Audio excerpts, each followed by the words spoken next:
낡은 담배 냄새와 잘못된 선택들의 악취가 진동하는 허름한 모텔방. 새벽 3시 47분에 이 글을 쓰고 있습니다. 창밖에는 네온 간판이 깜빡거리며 몇 초마다 방 안을 창백한 붉은 빛으로 물들입니다. 거울 속에 비친 제 모습은 낯선 사람 같습니다. 헝클어진 머리. 이전에 느껴본 적 없는 분노로 꽉 닫힌 턱.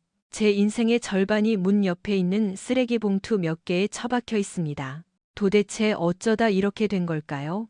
몇 달 전부터 눈치챘어야 했습니다. 아내 민지가 휴대폰 화면이 켜질 때마다 급히 뒤집어 놓는 등 이상하게 행동했거든요. 저는 형의 농담에 너무 많이 웃어줬던 것 같습니다. 물론 형과 아내는 오랫동안 알고 지낸 사이였지만 그들이 그런 짓을 저지를 거라고는 꿈에도 생각하지 못했습니다. 그리고 어느 목요일 오후 우연히 그들이 저를 마치 제거해야 할 멍청이처럼 헐뜯고 있는 장면을 목격하게 될 줄은 상상도 못했습니다. 처음부터 이야기하자면 제 이름은 박준호, 28살입니다. 일주일 전까지만 해도 저는 꽤 괜찮은 인생을 살고 있다고 생각했습니다. 저는 26살인 아내 이민지와 결혼한 지 2년 정도 되었습니다. 민지는 예쁘고 자신감 넘치며 서울 소재대학에서 마케팅을 전공했고 인스타그램에 완벽하게 보정된 사진을 올려 수백 개의 좋아요를 받는 그런 여자입니다. 저는 포장재를 조립하는 공장에서 일합니다. 화려하진 않지만 먹고 살기엔 충분했죠. 저는 고급 외제차나 명품 정장이 필요한 사람이 아니었고 안정적인 삶에 만족했습니다. 민지는 한때 저의 그런 점이 좋다고 말했었죠. 그러다 제 형 박태석이 등장합니다. 32살 키 185cm가 넘는 형은 어딜 가나 주목받는 사람입니다. 영업직에 종사하며 회사 차를 몰고 다니고 억만장자의 주머니에서 마지막 동전 한 병까지 빼낼 수 있을 만큼 매력적인 미소를 가졌습니다. 부모님은 형을 마치 집안을 일으킬 구세주처럼 대우했습니다. 반면 저는 자라면서 항상 잉여 인간 취급을 받았습니다. 제가 가진 모든 것은 형이 쓰다 물려준 헌옷이나 남은 관심 혹은 찌꺼기 같은 존중뿐이었죠. 저는 아내가 형과 잤다는 사실, 적어도 제가 의심하는 그 일이 있기 전까지는 그 모든 것을 받아들이는 법을 배웠습니다. 하지만 실제로 그들이 함께 있는 모습을 보는 것은 또 다른 공포였습니다. 지난주 목요일, 공장 장비에 문제가 생겨 근무가 일찍 끝났습니다. 저는 점심쯤 민지에게 평소 퇴근 시간인 7시 대신 4시에 집에 도착할 거라고 카톡을 보냈습니다. 답장이 없었지만 아마 낮잠을 자거나 인스타그램을 하고 있겠거니 생각하며 차를 몰고 집으로 갔습니다. 현관문을 열자마자 안방에서 두 사람의 목소리가 들렸습니다. 형의 낮고 거만한 목소리와 민지의 짜증 섞인 높은 목소리. 심장이 쿵쾅거렸습니다. 형이 왜 여기 있지? 저는 복도에 서서 귀를 기울였습니다. 준호는 절대 성공 못해. 태석 형이 말했습니다. 그 공장에서 5년이나 썩었잖아. 야망이라곤 눈꼽만큼도 없는 놈이야. 민지가 한숨을 쉬었습니다. 준호는 착하긴 해. 하지만 착한 건 디저트로나 좋은 거지. 남자가 그 모양이면 쓰나. 덩치도 작고 자기 방어도 못해. 난 진짜 남자가 필요해. 형이 비웃었습니다. 제가 평생 싫어했던 그 경멸 어린 웃음소리였습니다. 그래. 능력이 있어서 원하는 걸 가질 줄 아는 사람 말이지. 저는 방문을 활짝 열어젖혔습니다. 그들은 제 침대에 옷을 입은 채 앉아 있었지만 알몸인 걸 들켰을 때보다 더 친밀해 보였습니다. 형은 마치 그곳의 주인인 양 침대 헤드보드에 기대어 양팔을 벌리고 있었고 민지는 다리를 꼬고 형 쪽으로 몸을 기울이고 있었습니다. 그들의 몸짓은 편안함 그 자체였습니다. 그들은 마치 제가 불청객이라도 되는 양 짜증 섞인 표정으로 저를 쳐다봤습니다. 지금 이게 무슨 짓이야?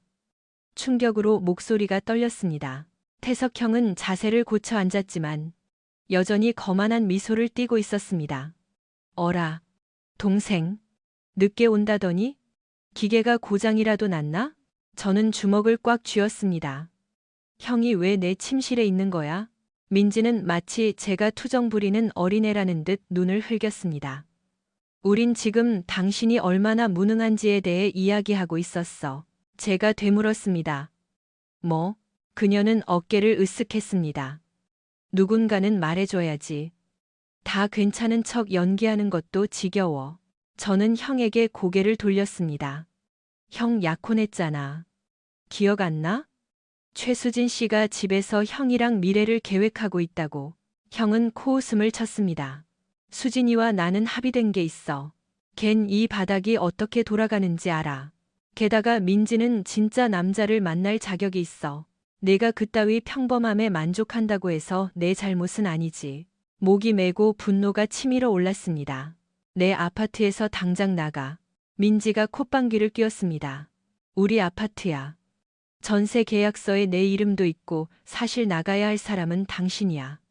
그녀는 팔짱을 끼고 일어서며 말했습니다. 난 끝났어, 준호. 당신의 그 비전 없는 직업이랑 소심한 성격, 이제 지긋지긋해. 짐 싸서 나가. 저는 어안이 벙벙해 두 사람을 번갈아 쳐다보았습니다. 진심이야. 둘 다. 형이 어깨를 으쓱했습니다. 민지는 수준이 맞는 사람이 필요해. 내 눈을 똑바로 봐. 넌 너무 약해 빠졌어. 그의 눈이 승리감으로 번들거렸습니다. 그 순간 제 안에 무언가가 차갑게 식었습니다.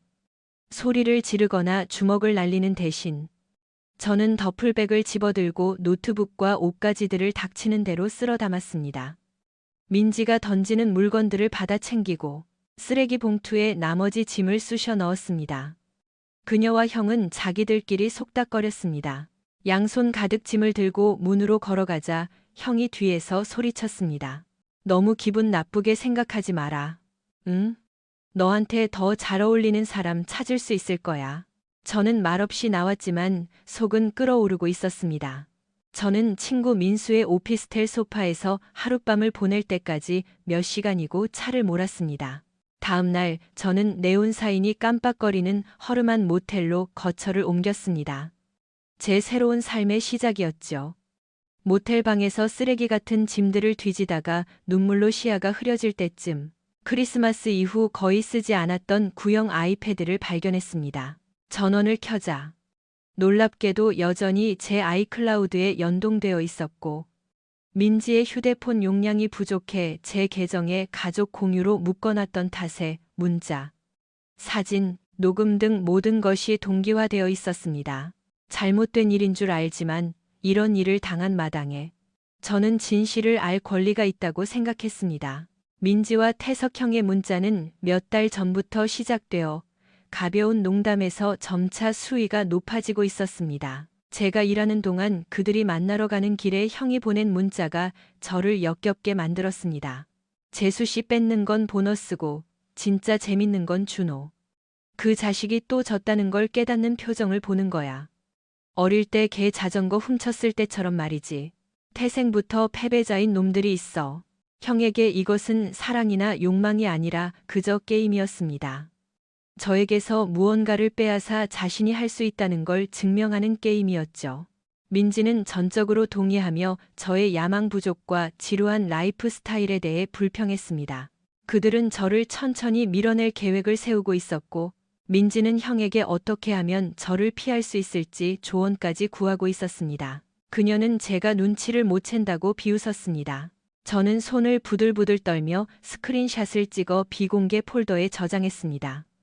태석형은 아버지의 사촌인 박동훈 큰아버지의 회사에서 대규모 승진을 앞두고 있었습니다. 또한 수진 씨와 약혼 상태였고 2주 뒤 약혼 파티가 예정되어 있었죠. 완벽한 인생, 완벽한 약혼녀. 모든 게 완벽했겠지만 이제 저는 형의 추악한 본성에 대한 증거를 가지고 있었습니다. 그들이 저를 약하다고 했나요? 좋습니다. 약한 놈이 구석에 몰리면 무슨 짓을 할 수 있는지 보여주기로 했습니다. 부모님이 저를 대신해 분노해 줄 거라고 생각하시겠지만 아니었습니다. 그들은 항상 형 편이었으니까요. 태석 형, 오 우리 태석이. 어릴 때부터 얼마나 성공적이고 매력적이었던가요. 제가 본가에 찾아가 붉어진 눈과 떨리는 목소리로 민지와 태석 형이 저를 배신했다고 말했을 때 부모님은 걱정스러운 눈빛을 교환했습니다. 어머니는 눈살을 찌푸렸고 아버지는 관자놀이를 문질렀습니다. 그리고 그들은 제게 이렇게 말하기 시작했습니다. 내가 아내에게 좀 더 신경 썼더라면, 커리어의 목표를 더 높게 잡았더라면 어땠을까? 저는 믿을 수 없다는 표정으로 그들을 쳐다봤습니다. 지금 아내가 친형이랑 바람을 피웠는데 제 탓을 하시는 거예요? 엄마는 전적으로 내 탓을 하는 게 아니야. 하지만 여자는 채워지지 않는 게 있으면 밖으로 눈을 돌리기도 한단다. 아버지가 엄숙하게 고개를 끄덕였습니다. 너는 그 공장에서 몇 년째 제자리 걸음 아니냐. 태석이는 활동적이고 야망이 있어. 민지가 더 많은 걸 원했다고 해서 탓할 순 없다. 목이 메었습니다. 두 분 정말 믿을 수가 없네요. 어머니가 동정 어린 눈빛으로 제 손을 잡았습니다. 힘든 건 알지만 내 형이 일부러 널 상처 입히려고 한 건 아닐 거야. 태석이는 항상 널 아끼잖니. 저는 손을 뿌리쳤습니다. 분노로 앞이 보이지 않을 지경이었습니다. 형이 절 아껴서 제가 지금 집도 없이 모텔 신세입니까? 아버지는 무심하게 손을 휘저었습니다. 여기서 며칠 지내면서 머리 좀 식히고 형이랑 얘기해봐라. 오해가 있을 거다. 저는 뛰쳐나왔지만 아무도 따라오지 않았습니다. 역시나 태석 형은 그들의 소중한 아들이었습니다. 저는 그저 아내 하나 간수하기 위해 더 노력했어야 하는 쓸모없는 막내 아들일 뿐이었죠. 저는 며칠 병가를 내고 형의 디지털 흔적을 더 깊이 파헤쳤습니다. 형이 큰아버지 회사에서 관리하는 법인 계좌의 횡령 정황과 부하 직원들의 공을 가로챈 증거들을 찾아냈습니다. 출장을 핑계로 동료들과 파티를 벌인 사진들도 발견했습니다. 출장 기간 중 약혼 여인 수진 씨에게 보낸 문자도 찾았습니다. 그는 민지의 이름은 거의 언급하지 않고 그저 엔조이 상대 정도로 암시했습니다. 약혼까지 한 남자가 제 아내를 그저 장난감 취급하며 쫓아다닌 겁니다. 분노가 더욱 커졌습니다. 박동훈 큰아버지는 부유했고 유명한 물류회사를 운영하고 계셨습니다. 그는 태석형을 매우 아꼈고 차기 임원감으로 생각하고 있었죠. 이곳이 바로 제가 타격을 가할 완벽한 지점이었습니다. 저는 진로 조언을 구한다는 핑계로 큰아버지와의 만남을 잡았습니다. 그는 고급 멤버십 클럽으로 저를 초대했습니다. 푹신한 카펫과 크리스털 샹들리에가 있는 곳에서 그는 위스키를 홀짝이고 있었습니다. 제 미래 계획에 대해 묻는 동안 저는 그가 이야기하게 둔 다음 슬쩍 형의 승진 이야기를 꺼냈습니다. 형이 큰 거래처들을 맡게 된다면서요? 자랑스러우시겠어요. 큰아버지의 눈이 빛났습니다. 그렇지, 특히 노스필드건은 태석이가 정말 잘해줬어. 녀석은 정말 유망해. 저는 걱정스러운 척 연기했습니다. 저도 기쁘긴 한데 형이 팀원들의 공을 가로챈다는 소문이 있어서요. 자칫 족벌 경영 논란이 될까봐 걱정돼서 큰아버지가 눈살을 찌푸렸습니다. 소문이라니? 저는 엄선한 스크린샷 몇 장을 보여주었습니다. 형이 부하 직원들의 아이디어를 훔쳤다고 자랑하는 문자와 그리고 법인 카드를 사적으로 유용하고 의심스러운 지출을 한 내역들이었죠. 큰아버지의 미간이 깊게 패였습니다. 그는 침묵 속에 화면을 넘기다 관자놀이를 문질렀습니다. 이런 일은 상상도 못했는데 사람들이 과장한 거겠지. 그가 작게 말했습니다. 과장이었으면 좋겠네요. 제가 동정하는 척 말했습니다. 그냥 큰아버지 얼굴에 먹칠하는 일이 생기지 않았으면 해서요. 큰아버지는 늘 공정하시잖아요. 그는 고개를 끄덕이며 위스키를 비웠습니다. 알려줘서 고맙다. 내가 확인해보마. 완벽했습니다. 저는 약간의 만족감을 느끼며 클럽을 나섰습니다. 태석형의 기업 세계가 흔들릴 차례였습니다. 모텔로 돌아와 짐을 정리하는데 민지에게서 다급한 문자가 오기 시작했습니다. 제발 얘기 좀 해. 저는 무시했습니다. 그러자 형에게서 문자가 왔습니다. 지금 하는 짓 당장 멈춰. 재미없어. 저는 답장하지 않았습니다. 알아서 하라지. 제 전화는 어머니, 아버지, 심지어 수진 씨에게서 온 부재중 전화로 불이 났습니다. 수진 씨는 분명 지인을 통해 제 번호를 알아냈을 겁니다. 음성 메시지가 와 있었습니다. 준호 씨, 만나서 태석 씨에 대해 의논하고 싶어요. 그녀의 이야기는 들어볼 가치가 있다고 판단했습니다. 어쩌면 더 많은 정보를 줄지도 모르니까요. 저는 청담동의 한 레스토랑에서 수진 씨를 만났습니다. 그녀는 불안해 보였고 잘 정돈된 손톱으로 테이블을 두드리고 있었습니다. 몇 마디 어색한 인사를 나눈 뒤 그녀가 본론을 꺼냈습니다. 준호 씨랑 민지 씨 헤어졌다는 얘기 들었어요. 태석 씨는 두 사람이 그냥 사이가 멀어져서 합의하에 헤어진 거라고 했지만 제가 태석 씨가 민지 씨에게 보낸 문자들을 봤거든요. 저는 무겁게 고개를 끄덕였습니다. 그냥 문자가 아니에요. 두 사람은 저를 인생에서 몰아낼 계획까지 세웠어요. 그녀는 침을 삼키며 눈물을 글썽였습니다. 태석 씨는 몇 달 동안 저에게 거짓말을 했어요. 따져 물었더니 그냥 가벼운 장난이었다고 하더라고요. 그런데 민지 씨 말고 다른 여자들도 만났다는 증거를 찾았어요. 저는 잠시 멈칫했습니다. 그래서 파혼하고 반지 돌려줬어요. 형에 대한 분노가 다시 치솟았지만 이번엔 저 때문이 아니라 그녀를 위해서였습니다. 미안해요. 수진 씨는 그 독사 같은 인간보다 훨씬 좋은 사람 만날 자격이 있어요. 그녀의 목소리가 떨렸습니다. 사과는 제가 해야죠. 그 사람을 믿었고 저희 부모님도 그를 아주 좋아하셨는데 이제 어떻게 해야 할지 모르겠어요. 준호 씨가 뭔가 더 알고 있을 것 같아서 연락했어요. 저는 형과 민지가 주고받은 저를 조롱하는 내용이 담긴 스크린샷을 보여주었습니다. 그녀의 얼굴이 창백해졌습니다. 준호 씨를 모욕하는 걸 자랑하고 있네요. 그 사람한테는 모든 게 게임일 뿐이군요. 알고 있어요. 제가 대답했습니다. 그녀는 휴대폰을 돌려주었습니다. 알려줘서 고마워요. 전 이제 그 사람과 끝이에요. 만약 폭로할 게 더 있다면 알려주세요. 우리는 같은 남자에게 환멸을 느낀 채 어색한 포옹을 나누고 헤어졌습니다. 저는 쓴맛이 가시지 않아 형을 물리적으로 다치게 하는 상상까지 했습니다. 하지만 저는 싸움꾼도 아니고 폭행죄로 잡혀가고 싶지도 않았습니다. 대신 더 어두운 생각이 떠올랐습니다. 형의 얼굴을 뭉개버릴 수 없다면 그가 무엇보다 아끼는 것. 즉 그가 쉴 새 없이 자랑하던 검은색 BMW를 박살 내버리기로 했습니다. 어느 날 밤, 모텔 근처 쓰레기통을 뒤지는 노숙자를 우연히 만났습니다. 그는 추위에 떨며 절박해 보였습니다. 저는 기묘한 결단력을 가지고 심장이 터질 듯 쿵쾅거리는 가슴을 안고 그에게 다가갔습니다. 저는 넉넉지 않은 형편에도 수십만 원을 쥐어주며 형의 BMW를 불태워 달라고 했습니다.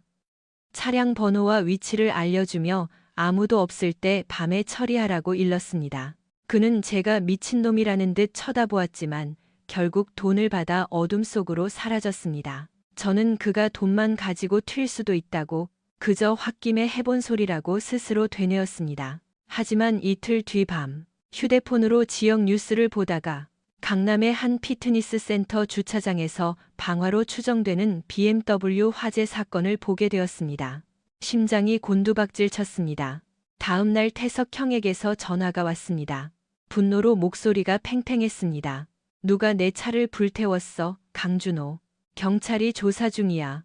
모른 척하지 마. 내가 사주한 거 다 알아. 저는 최대한 침착하게 말했습니다. 심각한 혐의네. 무슨 소리 하는지 모르겠는데? 형이 욕설을 퍼부었습니다. 너 지금 불장난하는 거야. 내 승진 망치고 수진이까지 내게 등 돌리게 만들더니 이제는 이거냐? 형이 제 아내를 뺏어갔다는 생각에 피가 끓었지만 저는 이렇게 말했습니다. 형의 완벽한 인생이 무너지는 것 같네. 인생을 어떻게 살았는지 반성 좀 해보지 그래. 형은 거친 숨을 몰아쉬더니 전화를 끊었습니다. 전화기를 내려놓는 제 손이 떨렸고 범죄를 사주했다는 자각의 구역질이 밀려왔습니다. 복수심이 저를 생각보다 더 깊은 곳으로 밀어넣었지만 이미 불은 질러졌고 돌이킬 수 없었습니다. 어머니는 가족끼리 저녁을 먹으며 모든 걸 해결하자고 고집을 부렸습니다. 가족은 뭉쳐야 한다며 사소한 오해로 갈라설 수 없다고 했습니다. 재앙이 될 게 뻔했지만 저는 갔습니다. 어쩌면 형의 망가진 얼굴이 보고 싶었는지도 모릅니다. 형은 늦게 도착했습니다. 눈은 충혈되어 있고 머리는 헝클어져 있어 제가 알던 교활한 비즈니스맨의 모습은 온데간데 없었습니다. 그는 저를 무시하고 의자에 털썩 주저앉았습니다. 어머니는 아버지가 닭볶음탕 양념을 어떻게 했는지 이야기하며 분위기를 띄우려 애썼습니다. 아버지는 딱딱하게 고개를 끄덕였고 고모인 혜정 고모도 와서 묵묵히 반찬만 집어먹으며 긴장감을 느끼고 있었습니다. 마침내 아버지가 헛기침을 하며 저를 노려보았습니다. 그래 준호야. 거처는 좀 해결됐냐? 아니면 아직도 그 싸구려 모텔에 처박혀 있나 보지? 태석형이 비아냥거렸습니다. 지 수준에 딱 맞아서 좋아하나 봐. 저는 숟가락을 꽉 쥐었지만 침묵했습니다. 어머니가 형을 꾸짖었습니다. 무례하게 굴지 마라. 우린 대화로 풀려고 모인 거야. 저는 식탁 너머로 형을 비웃었습니다. 그래, 형이 내 결혼 생활을 어떻게 박살냈고 지금 지가 망한 걸 왜 내 탓으로 돌리는지 얘기나 해보자. 형이 숟가락으로 저를 가리켰습니다. 성인군자인 척하지 마. 큰아버지한테 그 파일들 보여줘서 내 승진 망친 게 너잖아. 수진이가 날 떠나게 만들고 내 차에 불 지른 것도 너라는 거 다 알아. 아버지가 식탁을 콱 내리쳤습니다. 그만해라, 준호야. 네가 범죄라도 저질렀다면. 저는 벌떡 일어났습니다. 분노로 목소리가 떨렸습니다. 전 아무 짓도 안 했어요. 아버지의 잘난 아들이 자초한 일이죠. 형이 코웃음 쳤습니다. 거짓말 실컷 해봐.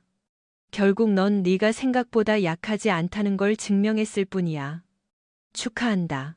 부모님은 제 감정보다 형이 흥분한 것을 더 걱정하며 서로를 쳐다봤습니다.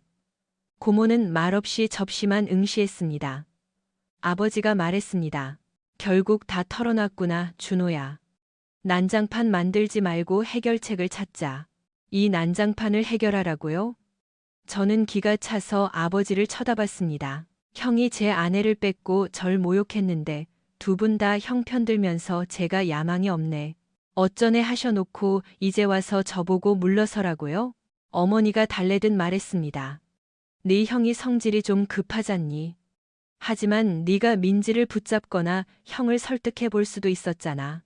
헛웃음이 나왔습니다. 제 집에서 쫓겨난 건 접니다. 기억 안 나세요? 태석형이 의자를 박차고 일어났습니다. 말해 뭐해, 난 갈 거야. 형이 나가버렸습니다. 아버지는 마치 제 잘못인 양 저를 쏘아보았습니다.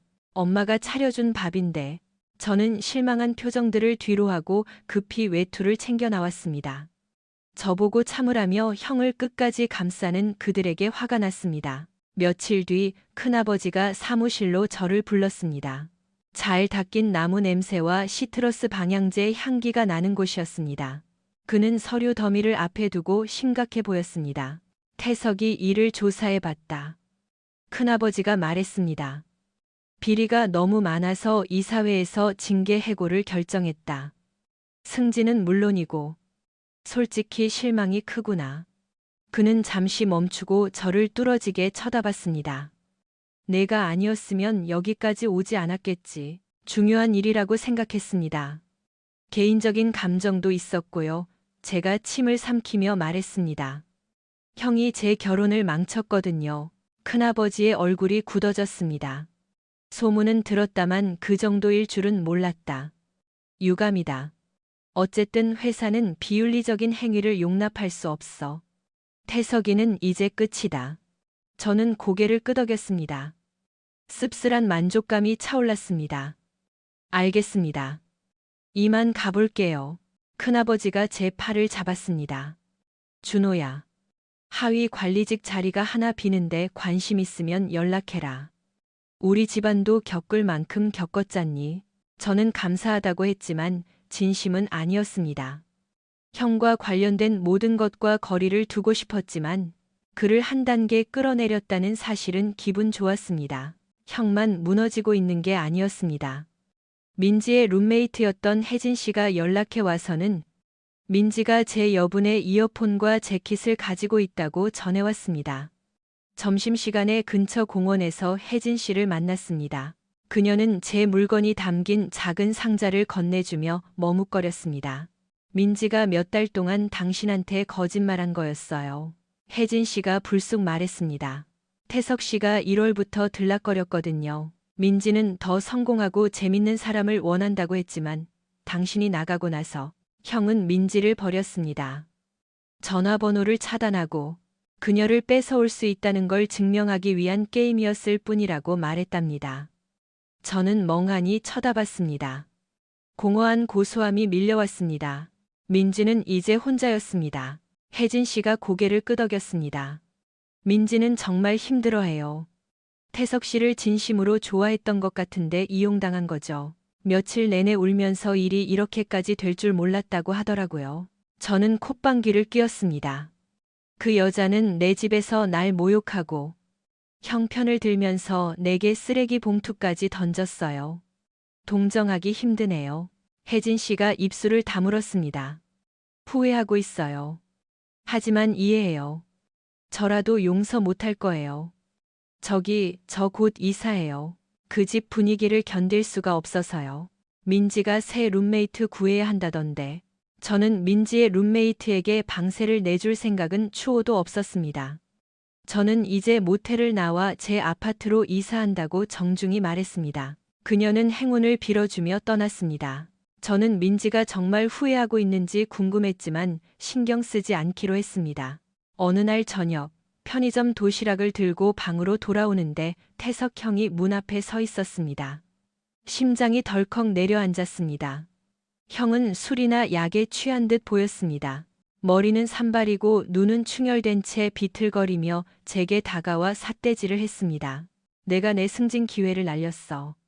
수진이도 떠나고 내 차도 다 탔어. 게다가 민지녀는 내가 자기를 이용했다면서 계속 전화질이고. 형이 비웃었습니다. 내가 승진고 다 축하한다 박준호. 넌 이제 패배자가 아니야. 넌 괴물이야. 저는 이를 악물었습니다. 꺼져. 형이 저를 벽으로 밀쳤습니다. 숨결에서 위스키 냄새가 진동했습니다. 다 내 탓이야. 내가 좀 즐기게 놔둘 순 없었냐? 내 인생을 통째로 망가뜨려야 했어? 저는 형을 밀쳐냈습니다. 형이 날 모욕하고 단지 증명하겠다고 내 아내를 뺏었잖아. 이제 와서 피해자인 척 징징거리지 마. 형은 비틀거렸지만 더 다가오지는 않았습니다. 네가 이렇게 반격할 줄은 몰랐다. 너의 그 잔인함을 과소평가했네. 형은 나보다 더하잖아. 제가 낮게 말했습니다. 이제 소중한 걸 뺏기는 기분이 어떤지 알겠어? 형이 조소했습니다. 네가 뭐 도덕적으로 우위라도 점한 것 같냐? 노숙자한테 돈 줘서 내 차 태운 거 아니라고 하지 마. 심장이 미친 듯이 뛰었습니다. 증거 있어? 형이 쓴웃음을 지으며 뒷걸음질 쳤습니다. 독한 새끼. 경찰에 신고할 수도 있어. 널 의심한다고. 글쎄. 경찰이 형 말을 믿을까? 신고하면 형만 더 추해질걸. 증거도 없고 왜 친동생이 형 차를 태우고 싶어 했는지 설명할 수나 있겠어? 형은 저를 노려보며 비틀거렸습니다. 이걸로 끝난 거 아냐. 그러고는 보도블록에 걸려 넘어질 뻔하며 비틀비틀 사라졌습니다. 어둠 속으로 사라지는 형을 보며 가슴 한구석이 욱신거렸습니다. 한때는 형이었지만 이제는 깊은 증오 속에 가라앉아 버린 사람. 며칠 후 민지에게서 제 물건이 더 있다며 예전 아파트 밖에서 만나자는 문자가 왔습니다. 거절하려다 끝을 맺고 싶어 나갔습니다. 그녀는 계단 난간에 기대어 팔짱을 끼고 있었습니다. 저를 보자 창백한 얼굴에 억지 미소를 지었습니다. 눈은 울어서 퉁퉁 부어 있었습니다. 안에서 얘기할 수 있을까? 저는 거리를 유지했습니다. 그냥 집만 줘. 그녀가 입술을 깨물었습니다. 왜 내 말은 안 들어줘? 당신이 날 쓰레기처럼 내쫓았잖아. 네가 먼저 날 내쫓았지. 태석 형이랑 희희낙낙하면서 그녀가 움찔했습니다. 미안해, 내가 멍청했어.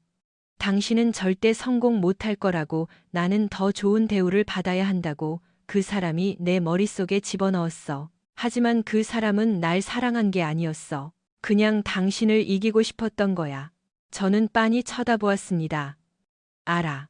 그녀가 눈물을 참으려 눈을 깜빡였습니다. 일이 이렇게 커질 줄 몰랐어. 난 당신이 날 위해 싸워주길, 야망을 보여주길 바랐는데 당신은 그냥 가버렸잖아. 그리고 이제 와서 나한테, 그 사람한테 벌을 주고 모든 걸 파괴하고 있어. 제가 헛웃음을 지었습니다. 내가 싸워주길 바랐다고? 내 입으로 진짜 남자가 필요하다며 날 모욕하고 내 돈으로 구한 집에서 날 내쫓아 놓고? 난 너한테 빚진 거 없어. 그녀의 눈물이 터졌지만 제 마음은 움직이지 않았습니다. 알아, 용서 못한다는 거. 하지만 우리 2년이나 함께 했잖아. 다시 노력해보면 안 될까? 저는 고개를 저었습니다. 목이 메어왔습니다. 넌 형을 선택했어. 그 선택에 책임을 져. 그녀가 뭐라 더 말하려 했지만 저는 뒤도 돌아보지 않고 걸어 나왔습니다. 가슴이 아팠지만 그녀가 한 짓과 제가 저지른 일들 뒤에 우리에게 미래는 없다는 걸 알았습니다. 그 주말 어머니가 다급하게 전화를 했습니다. 태석 형이 술에 취해 본가에 찾아와 난동을 부리며 모든 게 제 탓이라고 했다는 겁니다. 아버지가 겨우 진정시켜 친구 집으로 보냈다고 했습니다. 어머니는 다시 한번 가족끼리 만나자고 했지만 저는 할 말이 없다며 거절했습니다. 큰아버지가 태석 형이 공식적으로 해고되었다는 문자를 보냈습니다. 형이 매출을 조작하고 더 많은 의심스러운 거래를 한 증거가 나와 이사회에서 선택의 여지가 없었다고 합니다. 형의 업계 커리어는 박살이 났습니다. 기뻐해야 할 소식이었지만 저는 공허함만 느꼈습니다. 복수는 했지만 진정한 승리는 없었고 예전의 나 자신을 잃어버린 상실감만 깊었습니다. 저는 이웃이 시끄럽고 보일러가 고장난 작은 월세방을 계약했지만 모텔보다는 나았습니다. 짐을 풀다가 형의 30번째 생일 선물로 주려고 돈을 모아 샀던 시계를 발견했습니다. 수진 씨가 형은 받을 자격이 없다며 돌려준 것이었죠. 저는 그것을 벽에 걸어두었습니다. 잘못된 사람에게 주는 선물은 저주가 될 수 있다는 것을 기억하기 위해서요. 민지는 계속 사과 문자를 보내며 인생 최악의 실수였다고 했지만 결국 차단했습니다. 부모님은 제가 잘못을 저지른 사람인 양형과 둘이 해결하라며 못마땅해 했지만 그들의 조언은 이제 아무 의미가 없었습니다. 사기꾼이라 해도 형을 감싸는 그들에게 저는 더 이상 기대할 게 없었습니다. 형의 몰락은 몇 주간 계속되었습니다. 약혼녀를 잃고 직장을 잃고 방탕한 생활로 빚더미에 앉았다는 소문이 친척들과 친구들 사이에 파다하게 퍼졌습니다. 형은 술에 취해 몇 번 전화해서 협박과 비난을 퍼붓다가 결국 아무것도 남지 않았다며 울먹이기도 했습니다. 저는 증오, 연민, 만족, 후회가 뒤섞인 감정으로 전화를 끊었습니다. 어느 날 밤, 형이 정말로 제 새 아파트 건물에 나타나 문을 쾅쾅 두드렸습니다. 술 냄새가 진동했습니다. 제가 질투심에 자기 인생을 망쳤다고 횡설수설했습니다. 경찰을 부르겠다고 하자 형은 욕설을 퍼부으며 비틀비틀 돌아갔습니다. 모든 일이 좀 잠잠해진 몇 주 후 큰아버지에게서 연락이 왔습니다. 제게 중간 관리자급 면접을 제안하셨습니다. 제가 누구보다 능력이 있다는 걸 알았다며 어쩌면 제게 필요한 건 잠시 빛날 수 있는 환경뿐일지도 모른다고 하셨습니다. 솔깃했지만 형의 세계로 발을 들이면 저 역시 형처럼 될 것만 같았습니다. 저는 정중히 거절했습니다. 저는 특혜를 원하지도 형의 발자취를 따라가고 싶지도 않았습니다. 저만의 길을 찾고 싶었습니다. 해피엔딩이라고 말하고 싶지만 인생은 그렇게 흘러가지 않더군요. 민지는 이제 제 폰에서 차단된 과거의 유령일 뿐입니다. 태석 형은 언젠가 다시 일어설지도 모릅니다. 그는 원래 그런 놈이니까요. 하지만 지금은 친구의 좁은 방에 얹혀 살며 저에게 악의적인 문자를 보내는 신세입니다. 부모님은 여전히 제게도 책임이 있다고 생각하시고 고모는 저녁 식사에 초대하려 하지만 저는 대부분 무시합니다. 제가 아는 건 난생 처음으로 형의 그늘에서 벗어나 자유를 얻었다는 것입니다. 물론 방화사주, 파괴, 폭로 같은 극단적인 행동들이 여전히 저를 괴롭힙니다. 하지만 제가 배운 게 있다면 침묵이 곧 약함은 아니라는 겁니다. 누구에게나 한계는 있고 그 선을 넘었을 때 저는 옳고 그름을 따지는 걸 멈췄습니다. 복수를 위해 변해버린 제 모습이 자랑스럽냐고요? 딱히 그렇진 않습니다. 하지만 강자가 무너지는 걸 보는 씁쓸한 쾌감이 없었다고는 못하겠네요. 그게 저를 악당으로 만든다면 기꺼이 악당이 되겠습니다. 적어도 아무도 더 이상 저를 비웃지 않으니까요. 적어도 태석 형은 제가 맘대로 짓밟을 수 있는 물건이 아니라는 걸 알게 되었고, 민지 역시 제가 언제든 돌아올 수 있는 보험이 아니라는 걸 알게 되었으니까요. 언젠가 용서할 날이 올지도 모르겠지만 지금은 아닙니다. 아마 영원히 아닐 수도 있고요. 지금은 삐걱거리는 마룻바닥이 있는 이 낡은 아파트에서 제 인생을 처음부터 다시 쌓아 올리는데 집중하고 있습니다. 화려한 직업, 예쁜 아내, 번쩍이는 차는 없지만 제겐 자존감이 남았습니다. 그리고 아주 오랜만에 처음으로 저는 제 자신이 된 기분입니다. 그거면 충분합니다.